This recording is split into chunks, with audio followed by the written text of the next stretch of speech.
So hello what's up, कैसे हैं आप सब। स्वागत है आप सबका ऐसे 800 की सीरीज के थर्ड सेशन में, जहां हम बात करने वाले हैं ऐसे 810 की। वीडियो पे आगे बढ़ने से पहले मैं आपको थोड़े से इंस्ट्रक्शन देता हूं। जो हमारे बोर्ड नोट्स हैं ये आपको मिल जाएंगे Telegram channel clear CA with Shubham Keswani, जिसका लिंक डिस्क्रिप्शन में है। इस चैनल को आप ज्वाइन करके रख सकते हो। जितने भी अपडेट्स होते हैं ऑडिट रिलेटेड, ये सारे इस चैनल पे आते रहते हैं, तो प्लीज इसको ज्वाइन कर लेना ताकि आपसे कोई भी अपडेट मिस ना हो जाए। So without much ado let's begin with this revision. इस रिवीजन की खास बात ये रहेगी, जितने भी कॉन्सेप्ट्स हैं मैं सारे रिवाइज कराऊंगा अलॉन्ग विद द क्वेश्चंस। ये भी चीजें मैं आपको रिवाइज कराता चलूंगा, तो वीडियो के एंड तक बने रहना अपने नोट्स और क्वेश्चन बैंक के साथ। Now the revision begins. Video पे आगे बढ़ने से पहले मेरी आप सबसे रिक्वेस्ट है, प्लीज वीडियो को लाइक जरूर कर देना ताकि ये बाकी सीए फाइनल स्टूडेंट्स तक भी पहुंच सके, उनका भी भला हो सके। कर भला तो हो भला। Now let's begin with the revision of SA 810।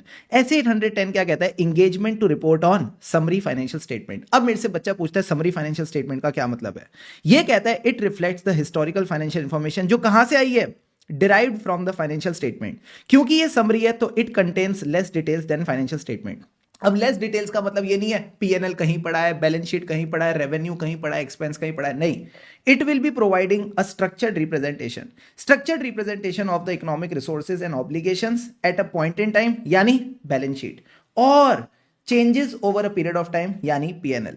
तो आपने इस डेफिनेशन को दो पार्ट्स में डिराइव करना है कि जो समरी फाइनेंशियल स्टेटमेंट है ये कुछ नहीं है, हिस्टोरिकल फाइनेंशियल इंफॉर्मेशन है। कहां से आई है? From the financial statements, derived from the financial statement, but क्योंकि समरी है तो इट कंटेन्स लेस डिटेल्स। अब सर ध्यान रखना, ये स्ट्रक्चर्ड ही होती है। जैसे हमारी बैलेंस शीट और पीएनएल स्ट्रक्चर्ड होते हैं, वैसे ये स्ट्रक्चर्ड होती है। It is a structured representation of the resources यानी एसेट्स, ऑब्लिगेशंस यानी liabilities at a point in time, that is the balance sheet, और changes over a period of time, that is the PNL. ये definition आपने समझ के चलनी है।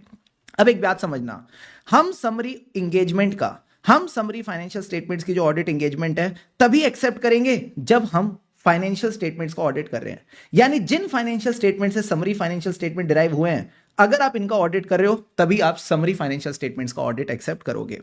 अब जैसे मैंने बाकी ऐसे 800 की सीरीज के ऐसे के साथ किया था वही करूंगा। इस ऐसे को मैंने 3 पार्ट्स में डिवाइड कर दिया। पहला एंगेजमेंट एक्सेप्टेंस, दूसरा परफॉर्मिंग, तीसरा रिपोर्टिंग। तो बात करते हैं एंगेजमेंट एक्सेप्टेंस की। तो मैंने आपको ये बात ऑलरेडी बता दी, except the engagement only if you are auditing the financial statements as per SAs, जिनमें से समरी फाइनेंशियल स्टेटमेंट निकाले गए हैं।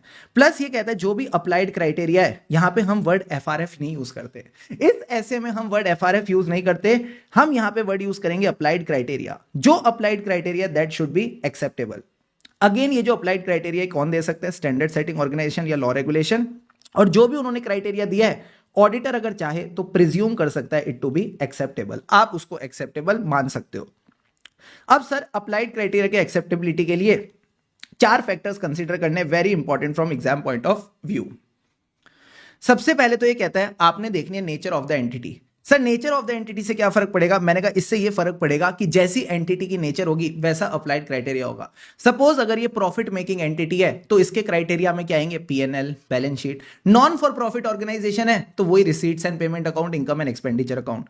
फिर इसके बाद आता है purpose of the financial statement, general purpose है या स्पेशल पर्पस है। अगर जनरल पर्पस है तो वही क्राइटेरिया यूज होगा जो जनरली सारे फाइनेंशियल स्टेटमेंट के लिए यूज होता है। स्पेशल पर्पस में जो भी requirement of the CRC, creditor, regulator, contractor, उसके हिसाब से फाइनेंशियल स्टेटमेंट बनाने पड़ेंगे। मैंने कहा पर्पस से रिलेटेड ही नेक्स्ट पॉइंट है information needs of the intended users of summary financial statement. ये इंफॉर्मेशन की जो बुक है, जो नीड्स है, ये पूरी होनी चाहिए।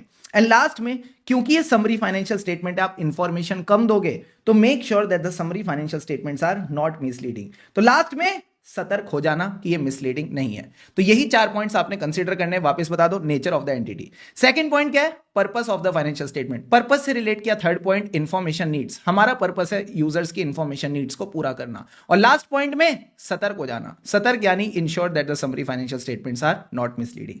ये 4 पॉइंट्स आपने कवर करके चलने हैं। अगर आप अपने क्वेश्चन बैंक पे आओगे, आगे सर, तो जो क्वेश्चन नंबर 2 है वो इसी की बात करता है। कहता है बताओ कौन से फैक्टर्स हैं जो अफेक्ट करते हैं auditors determination of the acceptability of applied criteria. तो कुछ नहीं करना, ऐसे का आपने रेफरेंस देना है। ठीक है सर, तो ये कहता है कि जो अप्लाइड क्राइटेरिया, इसका मतलब क्या होता है, जो क्राइटेरिया मैनेजमेंट ने अप्लाई किया in the preparation of summary financial statement. फिर हमारे चारों फैक्टर आ गए, नेचर, पर्पस। पर्पस क्या था, इंफॉर्मेशन नीड्स को पूरा करना, और आखिरी में सतर्क हो जाना that financial statements are not misleading.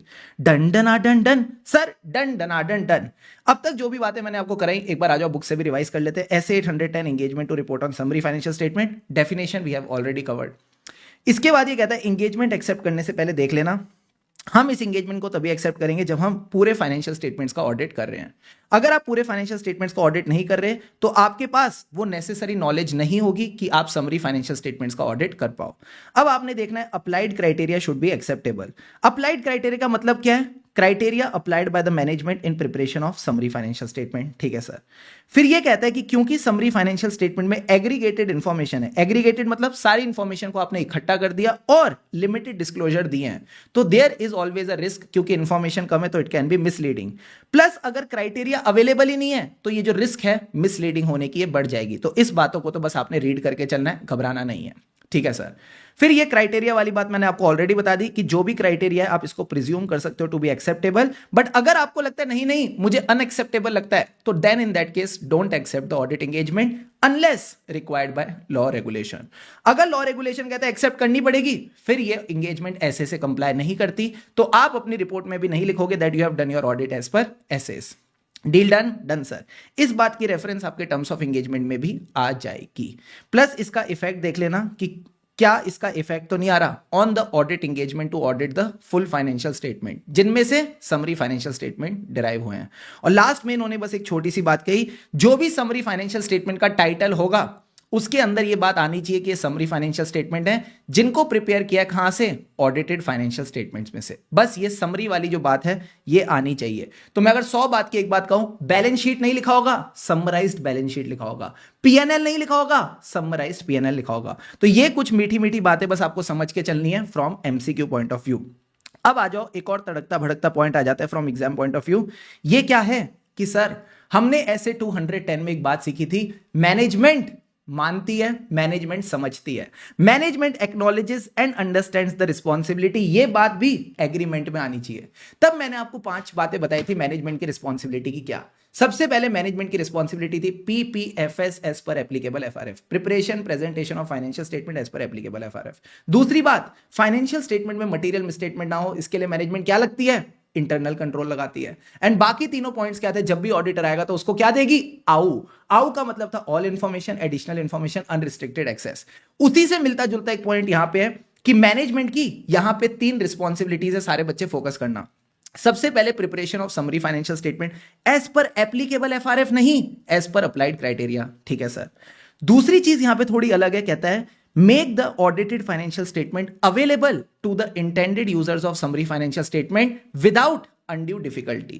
Sir without undue difficulty का मतलब है यहां पे कुछ फैक्टर्स है जो आप देखोगे कि विदाउट undue difficulty मिल रहे हैं कि नहीं, तो आपको बताना पड़ेगा किससे और कहां, from whom and where the audited financial statements are available। तो हो सकता है ये पब्लिक रिकॉर्ड पे अवेलेबल हो, यानी कंपनी की वेबसाइट पे, और या फिर मैनेजमेंट ने एक प्रोसेस दे रखा है जिससे intended users of summary financial statement can access the audited financial statement. तो पहले फाइनेंशियल स्टेटमेंट क्राइटेरिया के हिसाब से बनाओ, फिर जो ऑडिटेड फाइनेंशियल स्टेटमेंट है जिससे समरी निकाली है वो भी लोगों के पास अवेलेबल होने चाहिए विदाउट अनड्यू डिफिकल्टी, जिसमें आप ये 3 फैक्टर्स कंसीडर करोगे, इंपॉर्टेंट है। ठीक है सर। एंड लास्ट में कहता है include the audit report on summary financial statement in any document which contains the summary financial statement. यानी इसका क्या मतलब है, अगर कोई भी डॉक्यूमेंट है जिसमें समरी फाइनेंशियल स्टेटमेंट है तो समरी फाइनेंशियल स्टेटमेंट अकेले अकेले नहीं जाएंगे, ऑडिट रिपोर्ट चिपक के जाएगी। जो समरी फाइनेंशियल स्टेटमेंट की ऑडिट रिपोर्ट है वो उससे चिपक के जाएगी। तो कोई भी डॉक्यूमेंट में अगर समरी फाइनेंशियल स्टेटमेंट जा रहे हैं, ये दिख रहे हैं समरी फाइनेंशियल स्टेटमेंट, हाँ, तो जो ऑडिट रिपोर्ट है वो भी इसके साथ चिपक के जाएगी। बिना ऑडिट रिपोर्ट के समरी फाइनेंशियल स्टेटमेंट कहीं नहीं जाएंगे। ठीक है, ठीक है सर। एंड साथ ही साथ आप बोलोगे auditor has reported on them. तो 3 बातें ध्यान रखना, preparation of summary financial statement as per the applied criteria, जो ऑडिटेड फाइनेंशियल स्टेटमेंट है वो भी अवेलेबल होने चाहिए to the intended users without any difficulty. इसके लिए मैनेजमेंट को बताना पड़ेगा किससे और कहां, from whom and where the audited financial statements are available. तो सर ये अवेलेबल हो सकते हैं पब्लिक रिकॉर्ड पे या मैनेजमेंट ने इसका प्रोसेस बना रखा है। एंड लास्ट में क्या समरी फाइनेंशियल स्टेटमेंट अकेले अकेले जाएंगे, नहीं, ऑडिट रिपोर्ट चिपक के जाएगी, यानी include the audit report on summary financial statement in any document जहां भी समरी फाइनेंशियल स्टेटमेंट है और आप बोलोगे ऑडिटर ने इनके ऊपर रिपोर्ट किया है। क्या आपको फर्स्ट स्टेज क्लियर है एंगेजमेंट एक्सेप्टेंस की? हाँ सर, तीनों के तीनों पॉइंट्स ध्यान रखना। समरी फाइनेंशियल स्टेटमेंट पे तभी ऑडिट करेंगे जब पूरा ऑडिट कर रहे हैं। अप्लाइड क्राइटेरिया एक्सेप्टेबल होना चाहिए, इसके 4 फैक्टर बताए। फिर मैनेजमेंट की 3 रिस्पॉन्सिबिलिटीज ध्यान रखनी है। ठीक है सर, अगर चाहो तो वीडियो को पॉज करके 2-3 मिनट लगा के फटाफट इन पॉइंट्स को रिकॉल करो। अब बात करते हैं performing the audit. Performing the audit में मैंने आपको 5 प्रोसीजर्स कवर कराए थे, पांचों के पांचों प्रोसीजर्स रिवाइज करते हैं। मैंने कहा हमें 5 बातें इवैल्यूएट करनी है। क्या? सारे बच्चे फ्लो में चलना। हमें इवैल्यूएट करना है whether the summary financial statements disclose the summarise nature, यानी कहीं ना कहीं बैलेंस शीट के ऊपर लिखा होना चाहिए समराइज बैलेंस शीट, पीएनएल के ऊपर लिखा होना चाहिए summarise PNL, and they identify the audited financial statement जिनसे इनकी समरी बनाई है। अब समरी का मतलब ये नहीं कि इंफॉर्मेशन ही ना हो, आपने इंश्योर करना है whether they contain the necessary information, appropriate level of aggregation, यानी सारी चीजें इकट्ठी कर रखी हैं so that they are not misleading, so that they are not misleading। Third point में मैं कहता हूं डिस्क्लोजर रिटर्न्स, जैसे पहले पॉइंट में था ना डिस्क्लोजर, थर्ड पॉइंट में वापस डिस्क्लोजर की बात करेंगे। आपने डिस्क्लोज करना है अप्लाइड क्राइटेरिया। उसके बाद फोर्थ पॉइंट में चेक करो जो अप्लाइड क्राइटेरिया है क्या समरी फाइनेंशियल स्टेटमेंट उसी के हिसाब से प्रिपेयर्ड है, यानी the summary financial statements are prepared as per the applied criteria. और लास्ट पॉइंट क्या कहता है? लास्ट पॉइंट में वही बात है कि जो ऑडिटेड फाइनेंशियल स्टेटमेंट है जिससे समरी निकाली है, these are available to the intended users without any undue difficulty. Without undue difficulty के लिए क्या 3 फैक्टर्स देखते थे सर? मैनेजमेंट बताएगी किससे और कहां, किससे और कहां, यानी from whom and where the audited financial statements are available. या तो पब्लिक रिकॉर्ड पे अवेलेबल होंगे या फिर उन्होंने प्रोसेस बता रखा है for obtaining the audited financial statement. तो ये 5 पॉइंट्स आपने कवर करने। अगेन लास्ट बार बता रहा हूं, फ्लो में कवर करना। सबसे पहले इवैल्यूएट करो डिस्क्लोजर। ये डिस्क्लोज करते हैं समराइज नेचर और ऑडिटेड। समरी का मतलब ये नहीं कि नेसेसरी इंफॉर्मेशन ना हो, नेसेसरी इंफॉर्मेशन तो देनी पड़ेगी, एग्रीगेशन होनी पड़ेगी ताकि ये मिसलीडिंग ना हो। थर्ड पॉइंट बच्चे भूल जाएंगे तो याद रखना डिस्क्लोजर रिटर्न्स, यानी आपने डिस्क्लोज करना है अप्लाइड क्राइटेरिया, और फोर्थ पॉइंट में उसी के हिसाब से फाइनेंशियल स्टेटमेंट बना दो। और लास्ट पॉइंट हमको याद रहेगा विदाउट एनी अनड्यू डिफिकल्टी, यानी audited financial statement should be available to the intended users without any undue difficulty. क्या ये पांचों के पांचों पॉइंट्स अपन एग्जाम में लिख देंगे? लिख देंगे सर। क्या कीवर्ड्स लिख देंगे? लिख देंगे सर। फिर आपके 5 में से 5 नंबर पक्के। अब एक बार किताब पे आ जाओ, मैं यही पॉइंट आपको कवर करा देता हूं। Auditor will perform the following procedures before giving the opinion on summary financial statement। सबसे पहले disclose the summarized nature and the audited financial statement identify करो। Summarized nature का मतलब है कि necessary information होनी चाहिए, aggregation होनी चाहिए ताकि misleading ना हो। फिर disclosure returns, disclose the applied criteria, financial statement उस हिसाब से बना दो। और last point को याद रखेंगे without any undue difficulty, यानी audited financial statements are available to intended users without any undue difficulty। अब हो सकता है लॉ रेगुलेशन कहे नहीं अवेलेबल कराने की जरूरत नहीं है, तो फिर आप लॉ रेगुलेशन के बारे में रेफर कर सकते हो। ठीक है सर। अगर summary financial statements are not accompanied by audited financial statement, तो आप बताओ from whom and where the audited financial statements are available. But अगर लॉ रेगुलेशन कहता है हमें उनको अवेलेबल कराने की जरूरत नहीं है, तो उसके बारे में आप रेफर करके चल सकते हो। लास्ट में इन्होंने एक पॉइंट और लिख दिया, एमसीक्यू पॉइंट ऑफ व्यू से ध्यान रखना, हो सकता है इसे पूछ ले। हमें क्या करना है? हमें समरी फाइनेंशियल स्टेटमेंट्स को कंपेयर करना है with the audited financial statement, ये देखने के लिए समरी फाइनेंशियल स्टेटमेंट ठीक से बने हैं, या फिर आप क्या कर सकते हो, इनको रिकैलकुलेट कर सकते हो फ्रॉम ऑडिटेड फाइनेंशियल स्टेटमेंट। तो ये कुछ आखिरी के 2 पॉइंट्स आप रीड करके चलना। अब सारे बच्चों के चेहरे पे मुस्कान। मैंने कहा क्यों? सब खुश हो गए क्योंकि अब आ जाता है लास्ट पार्ट ऑफ दिस ऐसे, फॉर्मेट ऑफ द ओपिनियन। तो मैंने कहा फॉर्म ऑफ ओपिनियन में जब भी आप अनमॉडिफाइड ओपिनियन देना चाहते हो तो आपके पास 2 ऑप्शंस अवेलेबल हैं। सबसे पहले आप बोल सकते हो summary financial statements are consistent in all material respects with the audited financial statements as per the applied criteria, या फिर आप बोल सकते हो summary financial statements are fair summary of the audited financial statement as per applied criteria.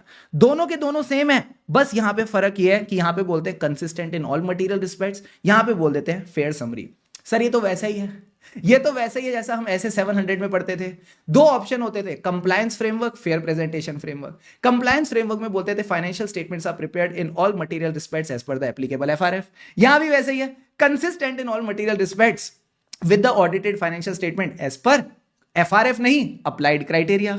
और fair वाले में क्या बोलते थे? Financial statements are prepared fairly in all material respects as per the applicable FRF और दे give a true and fair view. यहां क्या बोल दिया, summary financial statements are fair summary किसकी, of audited financial statement as per the applied criteria. तो लिखने का बस तरीका थोड़ा सा अलग है, that's all the thing that you need to consider. Sir अगर मेरा लॉ रेगुलेशन कहता है ये वाली वर्डिंग्स नहीं चलेगी, आपको डिफरेंट वर्डिंग्स लेनी है, तो जो आपको प्रोसीजर्स ऊपर बताए थे वो लगाओ, साथ ही साथ फर्दर प्रोसीजर्स इफ रिक्वायर्ड। अगर लगता है यूजर्स को इस डिफरेंट लैंग्वेज से मिसअंडरस्टैंडिंग हो जाएगी तो आप फर्दर एक्सप्लेनेशन दो टू मिटिगेट द मिसअंडरस्टैंडिंग। फिर भी लगता है मिटिगेट नहीं कर पाओगे तो फिर एंगेजमेंट को एक्सेप्ट मत करना अनलेस रिक्वायर्ड बाय लॉ और रेगुलेशन। तो यही बात यहां पे कर रखी है, इसको एक बार बस रीड करके चल लेना। अब sir auditors report on summary financial statement, मुझे ऐसा लगता है इसको बस आप रीड करके चलो। Again from MCQ point of view ये छोटी छोटी बातें आपको पता होनी चाहिए। ठीक है सर, सबसे पहले टाइटल में आ जाएगा इंडिपेंडेंट ऑडिटर रिपोर्ट। एड्रेसी मतलब सर ये रिपोर्ट एड्रेस किसको करनी है, जनरली किसको करते हैं, share holders of the company. तो यही बात आपने देखनी है। अगर लगता है addressee of summary is not same as the audit report on audited financial statement, तो फिर आपको देखना पड़ेगा कोई और एड्रेसी कौन है, किसको एड्रेस करना है। तो यहां पे आपको कंसीडर करनी पड़ेगी टर्म्स ऑफ एंगेजमेंट, कि टर्म्स ऑफ एंगेजमेंट में क्या लिखा है, क्या ये बोर्ड ऑफ डायरेक्टर्स को एड्रेस करनी है, शेयर होल्डर्स को एड्रेस करनी है, किसी थर्ड पार्टी को एड्रेस करनी है। टर्म्स ऑफ एंगेजमेंट देखो, टर्म्स ऑफ एंगेजमेंट में कहीं ना कहीं पर्पस भी लिखा होगा, हो सकता है किसी क्रेडिटर के लिए बन रही है समरी फाइनेंशियल स्टेटमेंट, किसी रेगुलेटर के लिए बन रही है, तो पर्पस समझ लेना। प्लस आपको देखनी पड़ेगी nature of the entity. Nature of the entity में यह भी आ सकता है कि भाई सपोज ये एंटिटी पार्टनरशिप फर्म है, तो आप फिर शेयर होल्डर को नहीं एक्सप्रेस करोगे, किसी पार्टनर को करोगे। तो ये तीन फैक्टर्स ध्यान रख लेना कि अगर कोई डिफरेंट एड्रेस ही है, क्या सर, टर्म्स ऑफ एंगेजमेंट जिसमें आपके बारे में लिखा है nature of the entity and purpose of the financial statement. ये आपने तीन बातें बस कंसीडर करके चलनी है।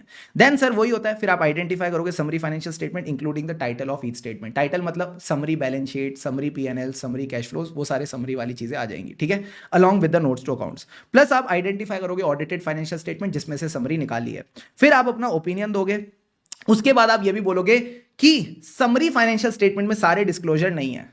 समरी फाइनेंशियल स्टेटमेंट में सारे डिस्क्लोजर नहीं है, तो ये नहीं कि तुमने काम चोरी करी कि नहीं हम ऑडिटेड फाइनेंशियल स्टेटमेंट नहीं पढ़ेंगे, सिर्फ समरी पढ़ लेते हैं। ऐसा नहीं चलेगा बाबू, ऐसा नहीं चलेगा, बुक तो तुमको पूरी पढ़नी पड़ेगी, ठीक है सर। तो ये कहता है summary financial statement don't contain all the disclosure, so reading the summary is not a substitute, it is not a substitute of reading the audited financial statement, ठीक है सर। सब्सिक्वेंट इवेंट वाली बात मैं आपको बाद में रिवाइज कराऊंगा, don't worry. फिर ये कहता है आप रेफर करो audit report on audited financial statement. Plus आप ये भी बताओ ऑडिटेड फाइनेंशियल स्टेटमेंट की जो ऑडिट रिपोर्ट है उसकी डेट क्या है, और बताओ उसमें अनमॉडिफाइड ओपिनियन है। सर अगर ऑडिटेड फाइनेंशियल स्टेटमेंट की रिपोर्ट में अनमॉडिफाइड ओपिनियन की जगह कुछ और होता तो मैंने कहा कोई दिक्कत नहीं है, उसके बारे में भी मैं आपको बताऊंगा। फिर सर मैनेजमेंट की रिस्पॉन्सिबिलिटी, ऑडिटर की रिस्पॉन्सिबिलिटी। मैनेजमेंट की रिस्पॉन्सिबिलिटी फाइनेंशियल स्टेटमेंट बनाना, ऑडिटर की रिस्पॉन्सिबिलिटी ओपिनियन देना। फिर ऑडिटर का साइन अपने नाम में, फर्म के नाम में, दोनों के number, membership number, firm registration number, UDIN, ये बेसिक चीजें तो आएंगी। इसमें एक इंपॉर्टेंट पॉइंट ध्यान रखना, डेट ऑफ रिपोर्ट। आपकी रिपोर्ट डेटेड नहीं हो सकती जब तक चार चीजें ना हो जाएं। चार चीजें क्या है सर, उन्होंने फाइनेंशियल स्टेटमेंट बना के दे दी है, उन्होंने फाइनेंशियल स्टेटमेंट की रिस्पॉन्सिबिलिटी उठा ली। तीसरी चीज, जिन फाइनेंशियल स्टेटमेंट से समरी निकली है वो फाइनेंशियल स्टेटमेंट पे ऑडिट रिपोर्ट आ चुकी है, प्लस आपके पास सफिशिएंट एंड एप्रोप्रिएट एविडेंस है। तो सबसे पहले समरी फाइनेंशियल स्टेटमेंट्स प्रिपेयर हो चुके हैं, उन्होंने इसकी रिस्पॉन्सिबिलिटी उठा ली, जिस ऑडिटेड फाइनेंशियल स्टेटमेंट में से समरी निकली है उसकी रिपोर्ट आ चुकी है, प्लस आपने सफिशिएंट एंड एप्रोप्रिएट एविडेंस ले लिया। ये चार चीजें आपके पास होनी चाहिए। एंड देन आता है प्लेस ऑफ सिग्नेचर। अब आता है मसाला। सारे बच्चे पानी के 2-2 घूंट लगाओ और फिर हम मसाले वाली बात करते हैं। जो अमेंडमेंट्स हैं वो इसी एरिया में है, यहां से क्वेश्चन बनने के बहुत सारे चांसेस हैं।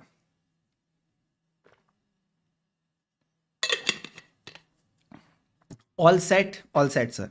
देखो क्या कहता है, मान लो आपकी जो ऑडिट रिपोर्ट है on the audited financial statement, इसमें अनमॉडिफाइड ओपिनियन नहीं है, क्वालिफाइड ओपिनियन है।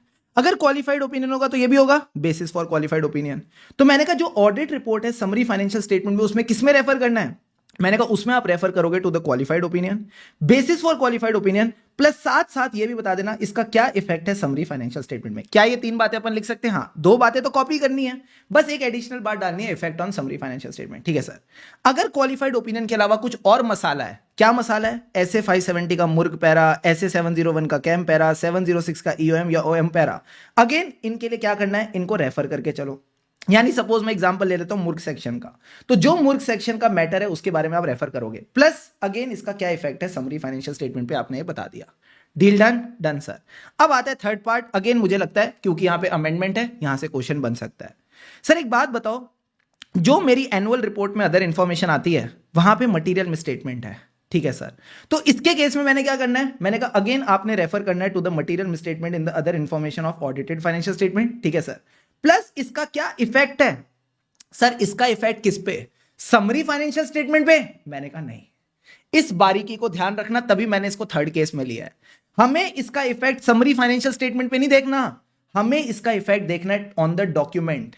जिस डॉक्यूमेंट के अंदर समरी फाइनेंशियल स्टेटमेंट और उसकी ऑडिट रिपोर्ट है ना, उसके ऊपर क्या इफेक्ट है। तो सिंपल सी बात है, एनुअल रिपोर्ट का इफेक्ट आप एनुअल रिपोर्ट पे ही देखोगे, एनुअल रिपोर्ट का इफेक्ट आप एनुअल रिपोर्ट पे देखोगे। यानी जिस एनुअल रिपोर्ट में ऑडिटेड फाइनेंशियल स्टेटमेंट और ऑडिट रिपोर्ट है वहां पे गलती है ना, हाँ सर, उस गलती का इफेक्ट आप उस एनुअल रिपोर्ट पे देखोगे जिसमें समरी फाइनेंशियल स्टेटमेंट और समरी फाइनेंशियल स्टेटमेंट की ऑडिट रिपोर्ट है।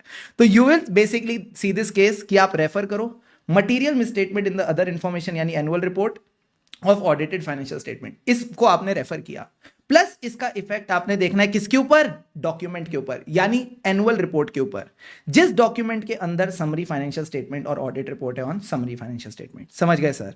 केस नंबर 4, सर अगर हमारे ऑडिटेड फाइनेंशियल स्टेटमेंट्स की जो ऑडिट रिपोर्ट है यानी मेन फाइनेंशियल स्टेटमेंट की जो ऑडिट रिपोर्ट है, इसके अंदर क्वालिफाइड ओपिनियन नहीं है, एडवर्स या डिस्क्लेमर ऑफ ओपिनियन है, मतलब मामला गंभीर है, गौतम गंभीर है, बैड जोक। तो मैंने कहा अगर एडवर्स और डिस्क्लेमर ऑफ ओपिनियन है यानी इंपैक्ट क्या है, मटेरियल प्लस परवेसिव। क्या मैं बोल दूं पूरे फाइनेंशियल स्टेटमेंट खराब बने हैं, हाँ सर। तो जब पूरे फाइनेंशियल स्टेटमेंट खराब बने हैं तो क्या आप इसकी समरी पे ओपिनियन दे सकते हो, मैंने कहा सही नहीं है। तो अगेन आप क्या रेफर करोगे, एडवर्स और disclaimer of opinion. Basis for adverse और डिस्क्लेमर ऑफ ओपिनियन जैसे ऊपर था वही चलेगा, बस आप यहां पे इतना बोलोगे inappropriate to express the opinion on summary financial statement. यहां हम अपना ओपिनियन नहीं दे सकते। तो एक बार फटाफट आ जाओ, बुक से रिवाइज कराता हूं, फिर मैं इसके एक दो अच्छे क्वेश्चंस भी करवाऊंगा, ठीक है सर। तो देखो क्या कहता है, 5 स्टार टॉपिक है, topic of the day, focus करना। ये कहता है जब भी आपकी मेन ऑडिट रिपोर्ट में क्वालिफाइड ओपिनियन होगा, ईओएम ओम पैरा होगा, मुर्ग para, KAM para, uncorrected material misstatement of other information, जो हम ऐसे 720 में पढ़ते हैं, तो पर फिर भी आपको लगता है कि भाई समरी फाइनेंशियल स्टेटमेंट ठीक बने हैं, ठीक बने हैं यानी they are consistent in all material respects और they are a fair summary of audited financial statement, तो इन पे तो आप अनमॉडिफाइड ओपिनियन दे सकते हो, इन पे आप अनमॉडिफाइड ओपिनियन दे सकते हो, बट इनके अंदर कुछ एडिशनल डालना पड़ेगा। यानी आपको बताना पड़ेगा कि भाई मेन ऑडिट रिपोर्ट में ये सब मामले हैं, प्लस इनका बेसिस बता दो in case of qualified opinion. अगर ये सारे मामले हैं तो इनका मैटर बता दो, और अगर uncorrected material misstatement of other information है तो उसको डिस्क्राइब करो, प्लस उसका इफेक्ट बताओ, प्लस उसका इफेक्ट बताओ किसके ऊपर, ऑन द डॉक्यूमेंट, जिस डॉक्यूमेंट के अंदर समरी फाइनेंशियल स्टेटमेंट और ऑडिट रिपोर्ट है। ये बात आपको कवर करके चलनी है। सर अगर हमारी मेन ऑडिट रिपोर्ट में एडवर्स और डिस्क्लेमर ऑफ ओपिनियन है तो उसके बारे में बताओ, उसका बेसिस बताओ, प्लस बोलो क्योंकि हमारे फाइनेंशियल स्टेटमेंट पूरे खराब है, जिस फाइनेंशियल स्टेटमेंट से समरी निकली है वो फाइनेंशियल स्टेटमेंट ही खराब है, so it is inappropriate to express the opinion on summary financial statement. Deal done, deal done sir.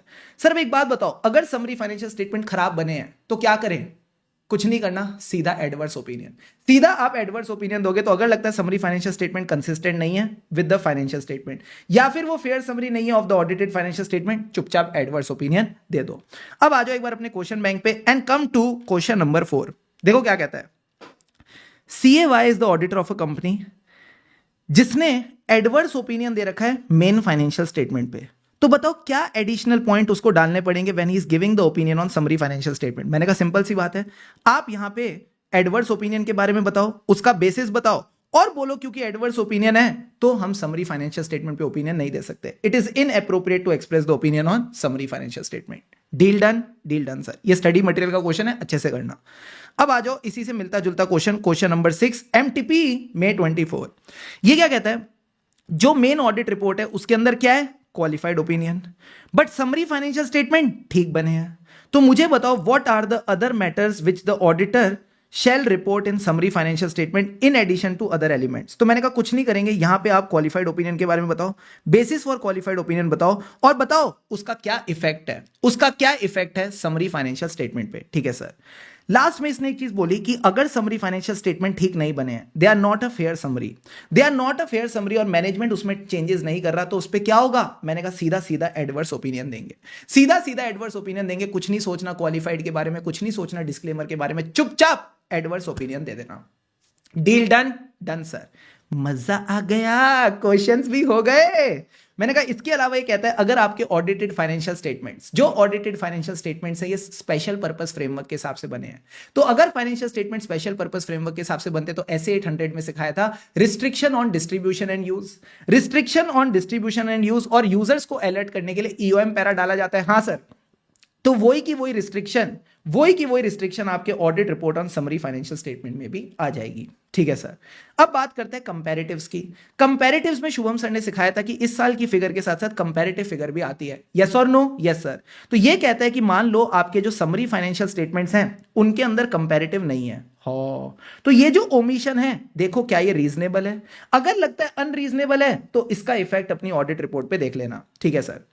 अब सर ऐसा हो सकता है कि जो कंपैरेटिव्स है ना, इसका ऑडिट किसी और ऑडिटर ने किया था, तो इसके बारे में मैंने आपको ऐसे 710 में बताया था कि अगर पिछले साल का ऑडिटर कोई और है, यानी financial statements of the prior year were audited by the predecessor auditor, तो आपकी ऑडिट रिपोर्ट में ओम पैरा आएगा, अदर मैटर पैरा। और अदर मैटर पैरा में आप तीन बातें बताते हो कि they were audited by the predecessor auditor, उसने क्या ओपिनियन दिया एंड क्या डेट ऑफ ऑडिट रिपोर्ट थी, ये तीनों की तीनों बातें आप लिखते हो। यही सेम टू सेम बात अगर आप चाहो तो ऐसे 710 से क्रॉस वेरीफाई कर लो। ये लिंकिंग मैंने ऑलरेडी क्लास के साथ साथ करवा दी। ठीक है सर। अब इसमें एक चीज और देखना, जो अनऑडिटेड सप्लीमेंट्री इंफॉर्मेशन है presented with summary financial statement. Sir ये अनऑडिटेड सप्लीमेंट्री इंफॉर्मेशन वाली क्या बात है? मैंने कहा इधर देखना। आपको पता है कि हमने ऐसे 700 में बात की थी अनऑडिटेड सप्लीमेंट्री इंफॉर्मेशन की, कि जो सप्लीमेंट्री इंफॉर्मेशन होती है जिसका ऑडिट नहीं होता वो फाइनेंशियल स्टेटमेंट से डिफरेंशिएटेड होनी चाहिए, उसके ऊपर लिखा होना चाहिए it is unaudited supplementary information. तो अगर मैनेजमेंट ने डिफरेंशिएट कर दिया वेरी गुड, बट अगर डिफरेंशिएट नहीं किया, तो आप मैनेजमेंट को बोलो प्लीज विक्की प्लीज इसको डिफरेंशिएट करो, प्रेजेंटेशन चेंज करो। अगर मैनेजमेंट ने रिफ्यूज किया तो आप अपनी ऑडिट रिपोर्ट में बस इतना बोलो कि ये वाला जो पार्ट है इसका हमने ऑडिट नहीं किया, ये वाला जो पार्ट है इसका ऑडिट हमने नहीं किया। अब सर ऐसे 720 की बात करते हैं।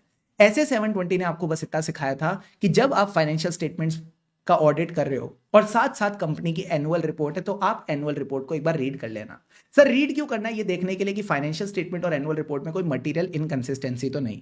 अगर मटेरियल इनकंसिस्टेंसी है तो हो सकता है फाइनेंशियल स्टेटमेंट में गड़बड़ हो या एनुअल रिपोर्ट में गड़बड़ हो। अगर एनुअल रिपोर्ट में गड़बड़ है तो मैनेजमेंट को रिक्वेस्ट करेंगे ठीक करने के लिए। अगर ठीक नहीं करते तो इसके बारे में हम ऑडिट रिपोर्ट में बता देंगे, तो यही बात लिखिए, read the information included in the document, यानी एनुअल रिपोर्ट, जिसके अंदर समरी फाइनेंशियल स्टेटमेंट और उसकी ऑडिट रिपोर्ट है, और देखो कोई मटेरियल इनकंसिस्टेंसी तो नहीं between the other information and summary financial statement. अगर है तो डिस्कस विद द मैनेजमेंट कि क्या समरी फाइनेंशियल स्टेटमेंट या फिर एनुअल रिपोर्ट में रिवीजन की जरूरत है। अगर लगता है एनुअल रिपोर्ट में रिवीजन की जरूरत है और मैनेजमेंट रिवाइज नहीं कर रही, तो इसके बारे में आप अपनी ऑडिट रिपोर्ट में लिख सकते हो। तो ये जो दो पॉइंट्स मैंने 3 पॉइंट्स बताया ना, 1 2 3, ये तीनों बातें ऐसी की ऐसी है जो हमने 700 सीरीज में पढ़ रखी हैं। तो जैसे ही आप 700 सीरीज रिवाइज करोगे ये वाली बातें आपको एकदम बढ़िया बढ़िया चमक जाएंगी। ठीक है सर। अब बात करते हैं ऑडिटर के एसोसिएशन की। सारे बच्चे पानी के 2 घूंट लगाओ एंड गेट रेडी।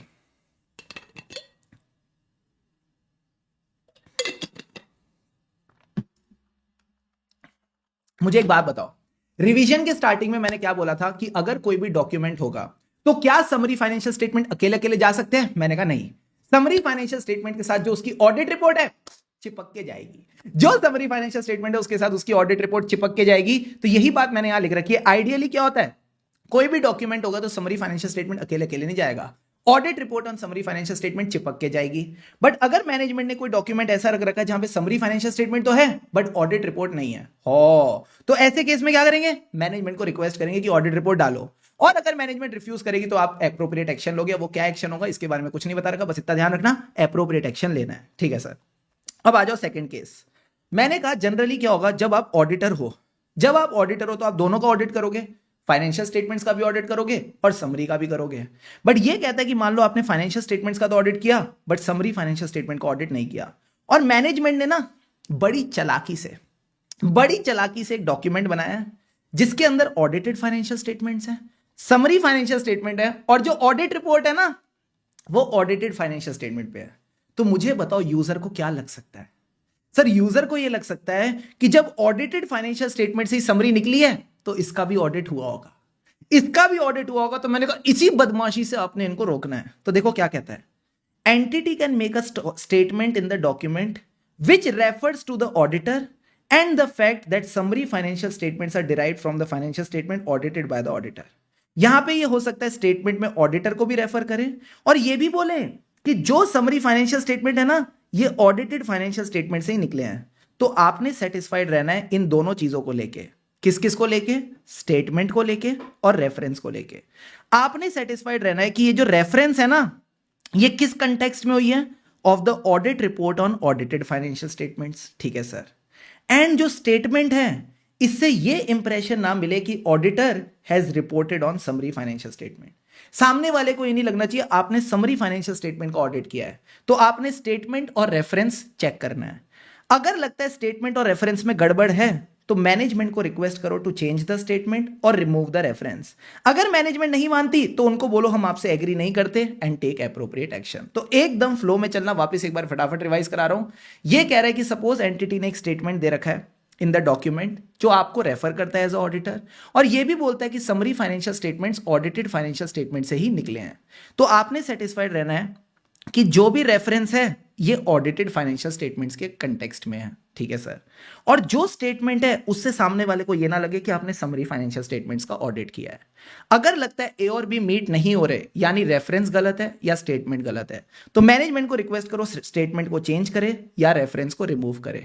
अगर मैनेजमेंट नहीं मानती तो बोलो हम आपसे एग्री नहीं करते एंड टेक एप्रोप्रिएट एक्शन। ठीक है। तो इस फ्लो में आपने इस पॉइंट को ध्यान रखना है। यही कि ये बात आपकी बुक में दे रखी है, तो एक बार इस फ्लो को रिवाइज करो, देन बुक वाली बात को एक बार रीड कर लेना। ठीक है। Done sir. सर एक बार आप रीड करा ही दो ना। चलो मैंने कहा पॉइंट नंबर 1 एक बार रिवाइज करो। ये कहता है अगर ऑडिटर को ऐसा लगता है कि मैनेजमेंट क्या करने वाली है, entity plans to state that the auditor has reported on summary financial statement in a document, और उस डॉक्यूमेंट में समरी फाइनेंशियल स्टेटमेंट तो होंगे बट ऑडिट रिपोर्ट नहीं होगी। तो मैंने कहा ऑडिट रिपोर्ट भी होनी चाहिए, request the management to include the audit report. Management नहीं करती तो टेक एप्रोप्रिएट एक्शन। क्या पहला वाला पार्ट क्लियर है? सर पहला केस तो बहुत ही आसान है। केस नंबर 2, अगर ऑडिटर फाइनेंशियल स्टेटमेंट्स पे रिपोर्ट करता है बट समरी फाइनेंशियल स्टेटमेंट पे रिपोर्ट नहीं करता, और उसको पता है एंटिटी एक स्टेटमेंट डालने वाली है जिसमें वो रेफर करेगी टू द ऑडिटर, तो आपने सेटिस्फाइड रहना है कि जो रेफरेंस है वो audit report on audited financial statements पे हो, एंड जो स्टेटमेंट है उससे किसी को ये ना लगे कि आपने समरी फाइनेंशियल स्टेटमेंट पे रिपोर्ट किया है। अगर लगता है ए और बी मीट नहीं हो रहे, तो मैनेजमेंट को बोलो जो स्टेटमेंट है उसको चेंज करो, या फिर जो रेफरेंस है उसको रिमूव करो, या फिर ऑल्टरनेटिवली आप क्या करा सकते हो, अपना धंधा बढ़ा सकते हो। ऑल्टरनेटिवली एज अ ऑडिटर आप उनको बोलो चलो मैं समरी फाइनेंशियल स्टेटमेंट का भी ऑडिट कर देता हूं। अगर मैनेजमेंट कहते नहीं हम कुछ नहीं करवाना चाहते, तो मैनेजमेंट को बोलो हम आपसे एग्री नहीं करते एंड टेक एप्रोप्रिएट एक्शन। तो कुछ नहीं करना, जो मैंने फ्लो चार्ट बना के दिया है इसको फॉलो करो, जिंदगी एकदम आसान और मजेदार हो जाएगी। डन डना डन डन सर, डन डना डन डन। अब आ जाओ मेरे साथ last topic of your subsequent events. सारे बच्चे इधर देखना, मजा आ जाएगा। मैंने कहा सब्सिक्वेंट इवेंट्स का मतलब क्या होता था? Events between the date of financial statement to the date of audit report. तो मान लो डेट ऑफ फाइनेंशियल स्टेटमेंट है 31 March 24, date of audit report on the audited financial statement is 15 June, यानी जो भी इवेंट्स यहां तक हैं यही सब्सिक्वेंट इवेंट है। यस और नो? Yes sir.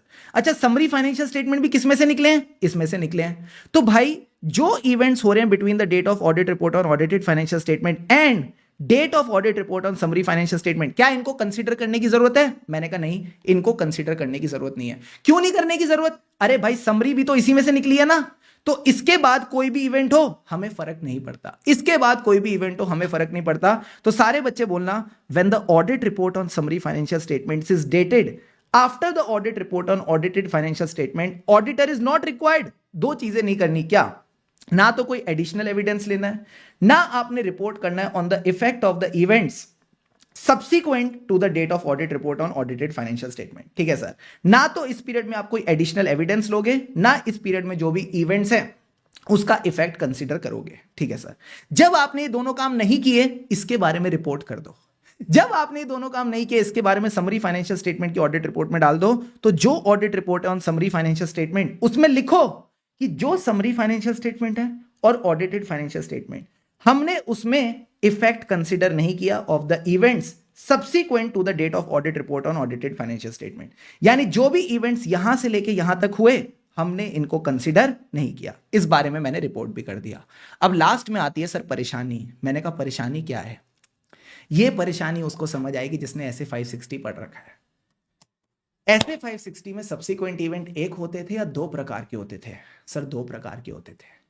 पहले इवेंट्स वो होते थे जो डेट ऑफ फाइनेंशियल स्टेटमेंट से लेकर डेट ऑफ ऑडिट रिपोर्ट तक होते थे।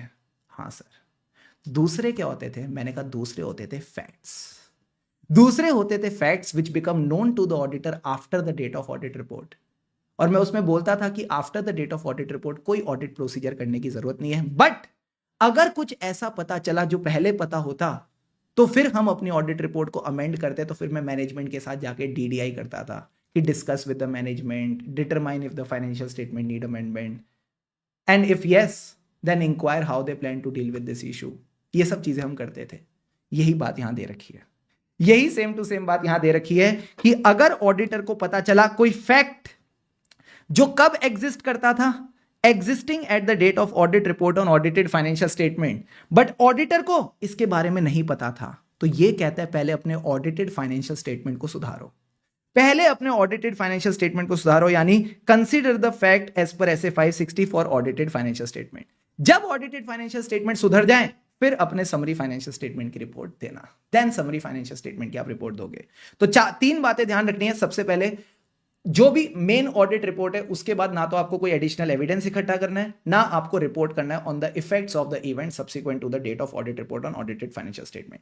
क्योंकि आप ये दोनों चीजें नहीं कर रहे, इसके बारे में समरी फाइनेंशियल स्टेटमेंट की ऑडिट रिपोर्ट में रिपोर्ट कर दो। फिर आपने बात करनी है परेशानी की। परेशानी यानी फैक्ट, यानी आपको हो सकता है कोई ऐसा फैक्ट पता चले जो था, जो एग्जिस्ट करता था on the date of audit report on audited financial statement, but आपको उसके बारे में नहीं पता था। तो उस फैक्ट को अपने ऑडिटेड फाइनेंशियल स्टेटमेंट में कंसीडर करो, देन अपनी समरी फाइनेंशियल स्टेटमेंट की ऑडिट रिपोर्ट देना।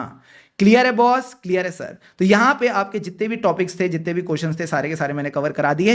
एक बार अगर आप अपनी किताब में आओगे तो यही तीनों के तीनों पॉइंट्स दे रखे हैं। अब आ जाओ इसके दो क्वेश्चंस करते जो आईसीए ने टेस्ट और अंडरस्टैंडिंग में दे रखे हैं। सबसे पहले question number 1, CA Madhur is the auditor of the company, जिसने ऑडिट रिपोर्ट दी है कब? 15 जून को। मैं बताऊं यही केस है, 15 जून की ऑडिट रिपोर्ट है on the audited financial statement. ठीक है सर। एंड जो ऑडिट रिपोर्ट है समरी फाइनेंशियल स्टेटमेंट की वो है 15 जुलाई। मैंने कहा ठीक है, समरी फाइनेंशियल स्टेटमेंट की रिपोर्ट है 15 जुलाई। तो ये कहता है क्या कोई एडिशनल रिपोर्टिंग रिस्पॉन्सिबिलिटी है? क्या कोई एडिशनल रिपोर्टिंग रिस्पॉन्सिबिलिटी है? मैंने कहा हाँ, हम अपनी एडिशनल रिपोर्टिंग रिस्पॉन्सिबिलिटी में इतना ही बोलेंगे कि जो ऑडिट रिपोर्ट है समरी फाइनेंशियल स्टेटमेंट की, इसके अंदर आप बता देना कि भाई जो समरी फाइनेंशियल स्टेटमेंट और ऑडिटेड फाइनेंशियल स्टेटमेंट, इनमें हमने कंसीडर नहीं किया, इनमें हमने कंसीडर नहीं किया इफेक्ट ऑफ द इवेंट्स जो कब हुए? Audit report on audited financial statements के बाद। अब सर आता है क्वेश्चन नंबर 2। इससे रिलेटेड क्वेश्चन मैं पहले भी करा चुका हूं। मान लो जो मेन ऑडिट रिपोर्ट है उसके अंदर क्वालिफाइड ओपिनियन है, क्या आप समरी फाइनेंशियल स्टेटमेंट पे अनमॉडिफाइड ओपिनियन दे सकते हो? हाँ, अगर समरी ठीक बनी है तो दे दो। तो ये कहता है अगर समरी कंसिस्टेंट है इन ऑल मटेरियल रिस्पेक्ट्स या फिर वो एक फेयर समरी है तो आप अनमॉडिफाइड ओपिनियन दे सकते हो। Very very good. अब अगर क्वालिफाइड ओपिनियन है तो तीन बातें बता देना, qualified opinion, basis for qualified opinion और उसका क्या इफेक्ट है। Done done done done done sir. यहां ऐसे 810 की पूरी revision along with all the concepts and questions is done done done done. Video अगर अच्छी लगे तो प्लीज इसको लाइक कर देना ताकि बाकी सीए स्टूडेंट्स तक पहुंच सके, एंड कमेंट करके जरूर बताना कैसा लगा। आखिरी में एक छोटा सा सुविचार, सर क्या इससे फर्क नहीं पड़ता आप कितना धीरे चल रहे हो, इससे फर्क नहीं पड़ता आप कितना धीरे चल रहे हो, व्हाट मैटर्स इज आप चल रहे हो, आप कंसिस्टेंटली अपने एफर्ट्स कर रहे हो। बिकॉज मैं एक बात बताऊं ना, जो सीए है सर, ये स्प्रिंट नहीं है, ये चीज नहीं है कि कौन सबसे तेज भाग रहा है। ये कंपटीशन तेज भागने का है ही नहीं, ये कंपटीशन है मैराथन का। कौन हौले हौले कंसिस्टेंटली रोज भाग रहा है, बिकॉज जो रोज भाग रहा है ना वही फिनिशिंग लाइन तक पहुंचेगा, वही इसमें जीत हासिल करेगा। और मैं बताऊं ये आसान नहीं है, ये आसान नहीं है। रोज उठना, रोज मन को मनाना पढ़ने के लिए, ये आसान नहीं है। तो अगर आप ये चीज कर रहे हो तो kudos to all of you. You are definitely giving your best, and trust me, God will also bless you with the best of the results. So always remember, it does not matter how slow you go, as long as you don't stop. Because अगर आप रुकते नहीं हो तो फिर तो आप finishing line तक पहुंच ही जाओगे। और बचपन से हमको ये कहानी सिखाई गई है कि खरगोश भले ही तेज भागता था बट जीता कौन? मैंने कहा कछुआ ही जीतता था। आखिरी में कछुए की ही जीत हुई। सो लगे रहो मित्रों, लगे रहो, अपनी जीत पक्की है। Keep going all of you. खुशी से पढ़ेंगे तभी आगे बढ़ेंगे।